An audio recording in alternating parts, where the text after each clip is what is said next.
Hello दोस्तों, आप सभी का स्वागत है एडू केंद्रा नाम के इस यूट्यूब चैनल पे। इस चैनल पे हम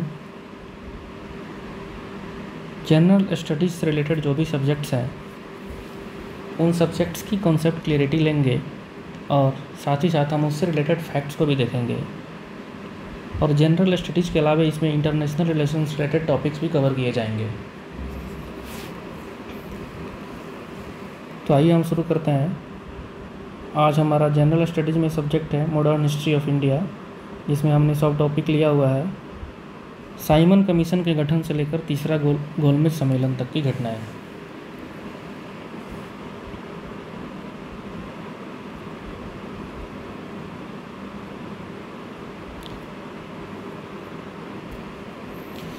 सबसे पहला हम डिस्कस करते हैं साइमन कमीशन का गठन। जैसा कि आप यहाँ पर देख पा रहे हैं, साइमन कमीशन का गठन 8 नवंबर 1927 को हुआ था। और इस गठन से रिलेटेड कुछ फैक्ट्स हैं। जैसे रीडिंग ने इस गठन का प्रस्ताव भेजा था। जब गठन हुआ तो भारत सचिव लॉर्ड बिर्केनहेड थे और वायसराय इरविन थे।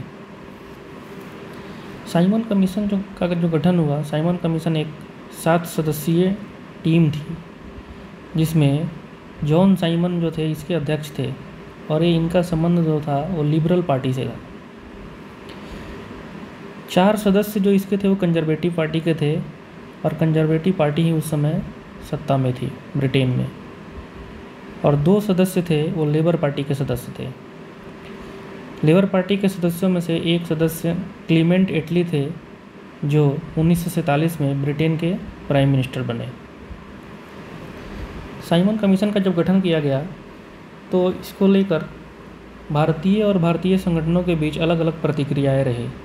जैसे कुछ लोगों ने इसका विरोध किया तो कुछ ने इसका समर्थन भी किया। तो आइए हम देखने का प्रयास करते हैं कि इसका विरोध किन किन लोगों ने किया था। इसके विरोध करने वाले में थे कांग्रेस, मुस्लिम league, Hindu Mahasabha, liberal federation और किसान मजदूर पार्टी। इन सारी पार्टियों ने और संगठनों ने साइमन कमीशन के गठन का विरोध किया था। हालांकि कुछ लोगों ने उसका समर्थन भी किया। समर्थन करने वालों में शामिल थे मोहम्मद शफी, ये मुस्लिम लीग से जुड़े हुए थे, पंजाब की यूनियनिस्ट पार्टी, मद्रास की जस्टिस पार्टी और BR अम्बेडकर की डिप्रेस्ड क्लास एसोसिएशन पार्टी। इन चारों ने साइमन कमीशन के गठन का समर्थन किया था।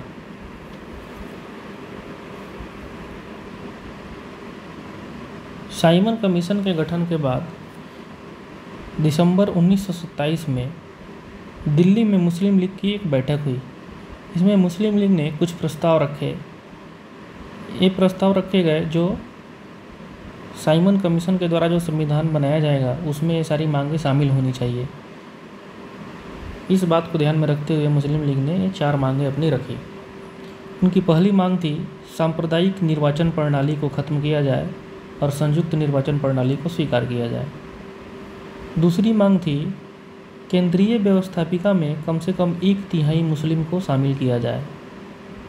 तीसरी मांग थी पंजाब और बंगाल में मुस्लिमों का प्रतिनिधित्व जनसंख्या के अनुपात में दिए जाए। और चौथी मांग थी सिंध, बलूचिस्तान, उत्तर पश्चिम सीमा प्रांत, ये जो 3 मुस्लिम बहुल प्रांत हैं उनका गठन किया जाए। इसके बाद दिसंबर 1927 में कांग्रेस का मद्रास में अधिवेशन हुआ। इस अधिवेशन की अध्यक्षता MA अंसारी ने की।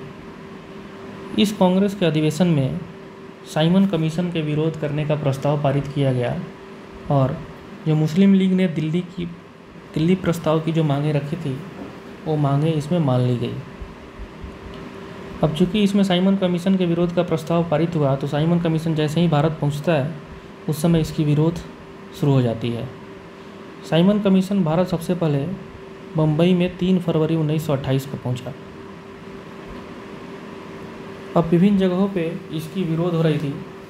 अगर लखनऊ में देखते हैं तो इसका जो विरोध हुआ उसका नेतृत्व नेहरू, पंडित जवाहरलाल नेहरू और गोविंद वल्लभ पंत ने किया। कलकत्ता में इसके विरोध का नेतृत्व सुभाष चंद्र बोस ने किया। पंजाब में भगत सिंह की भारत नौजवान सभा ने किया। पंजाब में लाला लाजपत राय नेतृत्व करता थे। उस समय इनकी मृत्यु हो गई। लाठी से मारकर पुलिसों ने इनकी हत्या कर दी। 7 नवंबर 1928 को इनकी मृत्यु हो गई। इनकी मृत्यु का बदला लेने के लिए भगत सिंह, आज़ाद और राजगुरु ने दिसंबर 1928 में सैंडर्स की हत्या की। इसे लाहौर षड्यंत्र के नाम से भी जानते हैं। और इसमें भगत सिंह और सुखदेव और राजगुरु को फांसी की सज़ा हो गई थी। साइमन कमीशन जो भारत आया था वो 2 चरणों में आया था। पहला फरवरी से मार्च 1928 में आया था, उसका विरोध हुआ, फिर वापस चला गया, फिर अक्टूबर से दिसंबर 1928 में आया। जब अक्टूबर से दिसंबर 1928 में आया तो उस समय दूसरे चरण के दौरान ही लाला जी की मृत्यु हुई थी। जब साइमन कमीशन का विरोध लोगों ने शुरू किया, भारतीयों ने शुरू किया, तो उस समय लॉर्ड बर्किनहेड ने भारतीयों को चुनौती दी कि वे अपना संविधान, अगर वो विरोध करना चाह रहे हैं तो अपना संविधान वो खुद क्यों नहीं बना लेते। अब इस बात को, चुनौती को भारतीयों ने स्वीकार किया और फरवरी 1928 में दिल्ली में सर्वदलीय सम्मेलन बुलाया गया। मई 1928 में पुणे में भी एक सर्वदलीय सम्मेलन हुआ। इस सर्वदलीय सम्मेलन में मोतीलाल नेहरू की अध्यक्षता में एक समिति गठित की गई। इस समिति के सदस्य थे अली इमाम, सुभाष चंद्र बोस, सप्रू, मंगल सिंह, MS एनी और GI प्रधान। इन सभी ने मिलकर एक रिपोर्ट बनाई जिसे हम नेहरू रिपोर्ट के नाम से जानते हैं। यह नेहरू रिपोर्ट अगस्त 1928 में प्रस्तुत किया गया। इस रिपोर्ट को भारतीय संविधान का ब्लूप्रिंट भी कहा जाता है। इस रिपोर्ट के, आइए हम देखते हैं इस रिपोर्ट के क्या क्या प्रावधान थे। इस रिपोर्ट के प्रावधान में दिल्ली प्रस्ताव का जो पहला पॉइंट था कि सांप्रदायिक निर्वाचन प्रणाली को समाप्त कर संयुक्त निर्वाचन प्रणाली को लागू किया जाए, उसको शामिल कर लिया गया। 19 मौलिक अधिकारों की मांग की गई। इसमें भाषाई आधार पर प्रांतों के गठन की मांग की गई और इसमें यह बात किया गया कि जो अवशिष्ट शक्तियाँ हैं वो संघ को दी जाए। प्रतिरक्षा समिति, उच्चतम न्यायालय, लोक सेवा आयोग, ये सब की स्थापना की बात की गई और इसमें भारत को डोमिनियन स्टेटस देने की बात की गई। सिंध को बम्बई से पृथक करने की बात की गई और उत्तर पश्चिम सीमा प्रांत को अन्य प्रांतों के समान ही वैधानिक स्तर प्रदान किया जाए, ऐसा इसमें प्रस्तुत किया गया। तो हम यहाँ पे देखते हैं कि भारत को डोमिनियन स्टेटस दे जाने की मांग जो की गई थी, उससे क्या था, राष्ट्रवादियों का एक गुट जो था वो डोमिनियन स्टेटस नहीं चाह रहा था। उनकी मांग थी कि पूर्ण स्वतंत्रता दी जाए हमें। इसलिए उन्होंने इस नेहरू रिपोर्ट के इस प्रावधान पर आपत्ति जताई। लेकिन फिर भी लखनऊ में डॉक्टर अंसारी की अध्यक्षता के सर्वदलीय सम्मेलन में नेहरू रिपोर्ट को स्वीकार कर लिया गया। दिसंबर 1928 में कलकत्ता में सर्वदलीय सम्मेलन का आयोजन किया गया। इसमें मुस्लिम लीग की तरफ से जिन्ना ने 3 संशोधन प्रस्तुत किए। पहला, उन्होंने कहा कि केंद्रीय विधानमंडल में मुसलमानों के लिए कम से कम 1/3 सीट होनी ही चाहिए, जो उन्होंने दिल्ली प्रस्ताव में रखा था। दूसरा, उन्होंने बताया कि वयस्क मताधिकार की व्यवस्था होने तक पंजाब और बंगाल में जनसंख्या के अनुपात में मुस्लिम सीटें आरक्षित की जाए। और तीसरा, उन्होंने पॉइंट रखा कि संघ को नहीं, प्रांत को अवशिष्ट शक्तियाँ दी जाए। अब इन सभी बातों को लेकर, चूँकि ये सर्वदलीय सम्मेलन था, सारे दल के लोग यहाँ पे इकट्ठा थे, तो इस सम्मेलन में इन बातों पर मतदान हुआ, लेकिन जिन्ना की बातें इस मतदान में ठुकरा दी गई।